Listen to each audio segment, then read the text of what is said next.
Hello students. तो जैसा कि फाइनली जो एसएससी एमटीएस का एग्ज़ाम है वो हो चुका है समाप्त, यानी कि द एंड हो चुका है एग्ज़ाम का। आज से आपका एग्ज़ाम समाप्त है। जो थर्ड शिफ्ट का एग्ज़ाम था 14 सितंबर का, वो हो गया है समाप्त।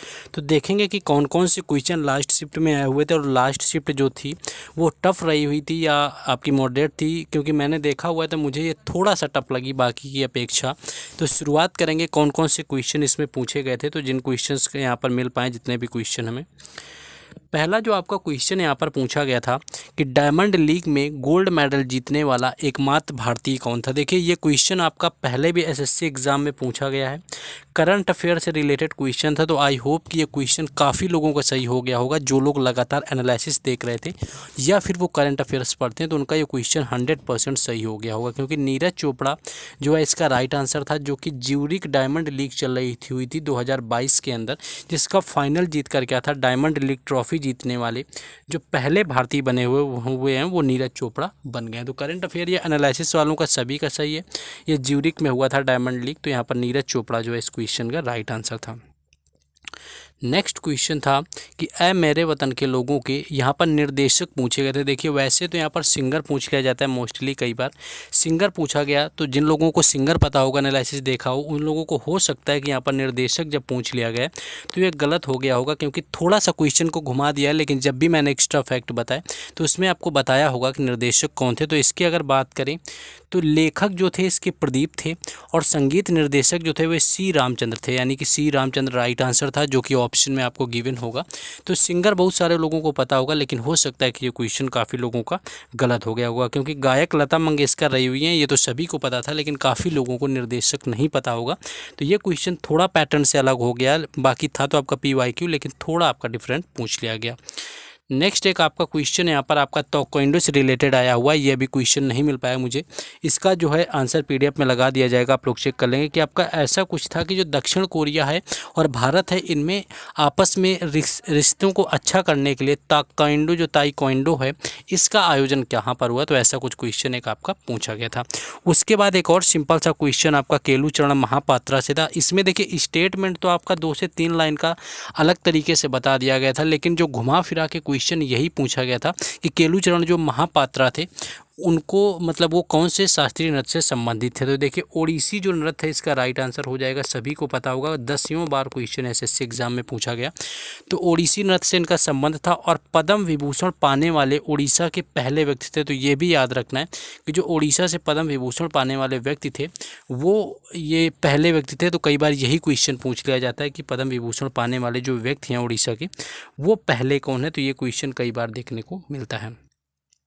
एक क्वेश्चन था कि MPI के अनुसार जो आपका MPI इंडेक्स था 2021 में आया हुआ था, इससे रिलेटेड आपके क्वेश्चन लगातार पूछे जा रहे थे। कभी चौथा राज्य पूछा गया सबसे, कभी पहला, कभी दूसरा।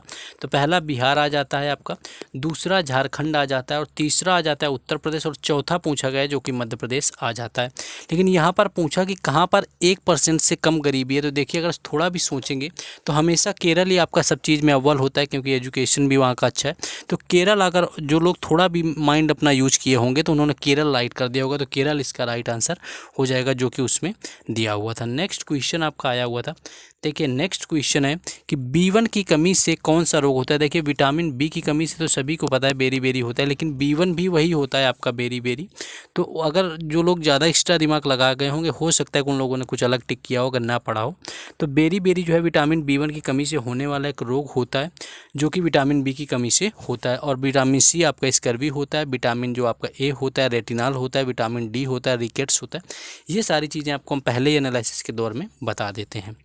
नेक्स्ट एक क्वेश्चन आर्टिकल का भी थोड़ा डिफिकल्ट पूछा गया था कुछ आपका, कि 6 से कम जो बच्चे हैं, 6 वर्ष से कम, उनको जो सब सुविधाएं वगैरह देना होता है वो किस अनुच्छेद के तहत देना होता है।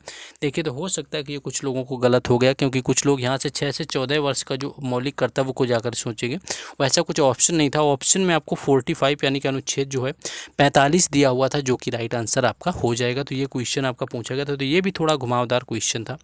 बाकी ये एक अच्छा क्वेश्चन था, अगर आप लोगों ने पढ़ा हो कि कौन सा इनमें से संवैधानिक निकाय नहीं हुआ है। तो संवैधानिक निकाय वही होता है जिसके बारे में संविधान में कोई अनुच्छेद दिया होता है। आपने ऑप्शन देखे होंगे, ऑप्शन एलिमिनेट करने थे कि ऑप्शन अगर आपको कोई ऐसा लगता है जिसके बारे में कोई अनुच्छेद दिया हो तो आपका संवैधानिक निकाय नहीं। आपका नीति आयोग दिया हुआ था जो कि राइट आंसर था, क्योंकि इसकी क्या है कि आपकी 1 जनवरी 2015 से इसकी शुरुआत होती है, योजना आयोग के स्थान पर आया हुआ था और इसके बारे में संविधान में कोई अनुच्छेद नहीं है, यानी कि एक संवैधानिक निकाय नहीं है, कॉन्स्टिट्यूशनल ये बॉडी नहीं है। तो ये क्वेश्चन आपको याद रखना है।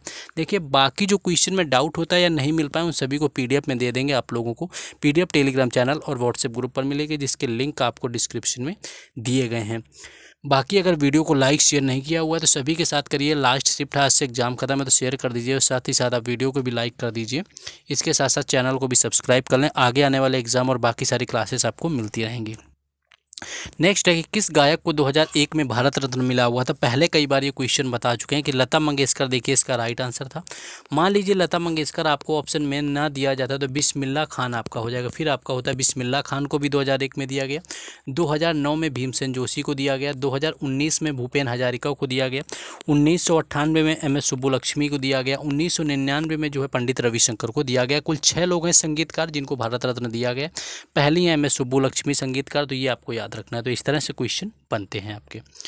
ये बिल्कुल आसान सा क्वेश्चन आपका पूछा गया था, जिसको थोड़ा भी पता है वो कर लेगा कि प्लेइंग इट माई वे किसकी आत्मकथा यानी किसकी पुस्तक का नाम है। प्लेइंग इट माई वे इसकी बात करें तो सचिन तेंदुलकर इसका राइट आंसर हो जाएगा, जिनकी बायोग्राफी है प्लेइंग इट माई वे, जो कि 5 नवंबर 2014 को प्रकाशित हुई थी। और 2014 के अंदर ही सचिन तेंदुलकर को भारत रत्न दिया गया था, जो कि सबसे कम उम्र के भारत रत्न पाने वाले एकमात्र खिलाड़ी थे। तो ये भी आपको याद रखना है। Test of my life Yuvraj Singh की है, स्ट्रेट फ्रॉम माई हार्ट ये है कपिल देव की। ये जो कुछ बायोग्राफी हैं ये आपको याद रखनी है। A century is not enough जैसे सौरभ गांगुली की होती है, ये पूछी गई है अभी MTS एग्जाम में, तो इनको आपको ज़रूर याद रखना है क्योंकि आपके ये जो ऑलमोस्ट एग्जाम के अंदर पूछ ली जाती हैं।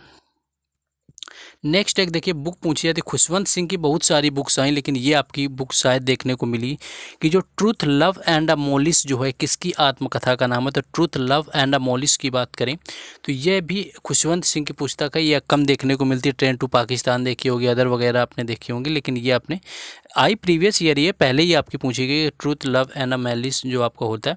तो ये आत्मकथा है, भारतीय उपन्यासकार खुशवंत सिंह की आत्मकथा है। तो आपको याद रखना है इन्होंने अपनी आत्मकथा लिखी हुई थी। भारतीय लेखक आपके रहे हुए हैं ये।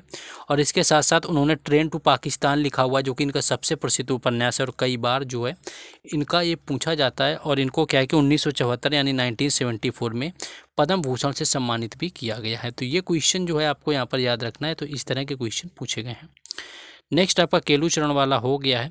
नेक्स्ट एक आपका बिल्कुल शायद आसान सा क्वेश्चन ये आपका आया हुआ था कि इंडिया गेट किस शहर में स्थित है। इंडिया गेट का देखिए ये तो आसान ही क्वेश्चन था। 2-4 क्वेश्चन मुझे टफ लगे, लेकिन पर्सनली यहाँ पर काफ़ी कुछ सरल क्वेश्चन भी थे। इंडिया गेट तो सभी को पता होगा, सभी का भी यहाँ पर सही हुआ होगा, पूछा गया था। तो नई दिल्ली जो है इसका राइट आंसर हो जाएगा। नेक्स्ट एक पूछा गया था कि 1906 में मुस्लिम लीग का गठन कहाँ पर हुआ था। मान लीजिए अगर इसका ये पूछ लेता है कि मुस्लिम लीग का गठन कब हुआ था, तो हो सकता है कुछ लोग ना पढ़े होते तो डाउट होता है कि 1906 में हुआ था। शायद इसका स्थान ही पूछ लिया था। तो ये तो सभी को पता है कि बांग्लादेश ढाका में जो है मुस्लिम लीग का गठन हुआ था 30 दिसंबर 1906 के अंदर। तो ये भी क्वेश्चन आसान ही था, टफ की कैटेगरी में नहीं रखेंगे, प्रीवियस ईयर ही क्वेश्चन है ये भी है। तो ये आपका पूछा गया था। नेक्स्ट क्वेश्चन ये पिछले बार भी MTS में कई बार आया कि होली जो होती है हिंदू कैलेंडर के अनुसार किस महीने में मनाया जाता है। तो फाल्गुन इसका राइट आंसर था। जब होली जो है मनाई जाती है हिंदी महीने के अनुसार फाल्गुन में। तो ये क्वेश्चन आपका पूछा गया था, तो यहाँ पर जो है राइट आंसर था। पहले भी आपका आया हुआ था, यहाँ पर आपका राइट आंसर हो जाएगा। नेक्स्ट एक क्वेश्चन आपका कुछ आया हुआ था कि which rainfall is most responsible for, आपका यहाँ पर भारत में जो अधिकांश यानी कि वर्षा होती है, बारिश वगैरह, वो किस मानसून वगैरह से होती है। इससे रिलेटेड क्वेश्चन आपका एक पूछा गया था। अनएम्प्लॉयमेंट रेट और मनी वगैरह से आपका एक क्वेश्चन देखने को मिला हुआ था, क्योंकि होता है कभी कभी क्वेश्चन कुछ आधे अधूरे मिल पाते हैं। और प्लेइंग इट माई वे तो आपको पता है किससे आया हुआ था। अनुच्छेद जो आपको 45 था, पहले ही यहाँ पर बता चुके थे कि अनुच्छेद जो 45 है वो आपका सभी 6 वर्ष की आयु पूरी करने तक जो प्रारंभिक आपकी बाल्यावस्था देखभाल और शिक्षा प्रदान करना होता है, ऊपर ही आपको बताए हुए थे, जो कि आर्टिकल 45 से रिलेटेड क्वेश्चन यहाँ पर पूछा गया था। मल्टी आपका वही वो आपको जो बताया हुआ था कि केरल आपका या एमपीआई वाला वो आपका पूछा गया था। एक शायद आपका क्वेश्चन यहाँ पर ये पूछा गया था कि दादा भाई नौरोजी कौन सी पुस्तक लिखे हुए हैं, अगर ये आपका आया हुआ था तो देखिए ये आपका इनका कई बार पूछा गया, poverty and un British rule in India.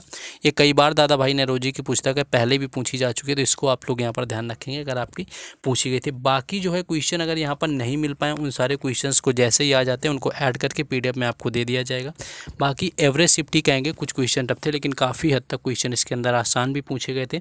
अभी से क्या है कि एग्ज़ाम हो चुका है समाप्त, अब क्या होगा कि कट ऑफ वगैरह आपको यहाँ पर हम डिस्कस करेंगे। कल कट ऑफ के बारे में देखेंगे कि इसका कट ऑफ क्या रह सकता है, फॉर्म फिलअप क्या था, तो इस बारे में डेटा निकाल के आपको कट ऑफ वीडियो मिलेगा। बाकी आपको जुड़े रहना है, आगे भी आपको क्लासेस प्रॉपर मिलेंगी, एनालिसिस वगैरह हर एग्ज़ाम के मिलते रहेंगे। साथ ही साथ क्या करना है कि इंग्लिश का भी बाकी है तीनों शिफ्टों का, तो इंग्लिश का देखिए जैसे ही क्वेश्चन आता है सारा तो इंग्लिश का एक साथ करवा देंगे। और आपको बस अपनी रिस्पॉन्सिबिलिटी याद रखनी है, चैनल को सब्सक्राइब कर लेना है, वीडियो को लाइक कर देना है और शेयर भी कर देना है।